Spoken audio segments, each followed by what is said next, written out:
അസ്സലാമു അലൈക്കും വറഹ്മത്തുള്ളാഹി വബറകാതുഹു. ഹൃദയത്തിലേക്കൊരു ആയത്ത് എന്ന പ്രോഗ്രാമിലേക്ക് ഏവർക്കും സ്വാഗതം. ചിലപ്പോഴൊക്കെ ജീവിതം മുഴുവൻ ഇരുട്ടായും പ്രതീക്ഷയെല്ലാം കൈവിട്ടതായി നമുക്ക് തോന്നും.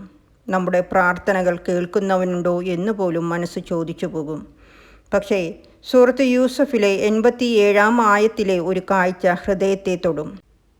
യാക്കൂബ് നബി അലൈഹിസ്സലാം മകനായ യൂസഫ് നബിയെ വർഷങ്ങളായി കാണാതെ കാത്തിരുന്നു. കണ്ണുകൾ വരെ കരച്ചിലാൽ മങ്ങിപ്പോയി. എങ്കിലും അദ്ദേഹം ഇപ്രകാരം പറഞ്ഞു: അള്ളാഹുവിൻ്റെ കരുണയിൽ നിന്ന് ഒരിക്കലും നിരാശരാകരുത്.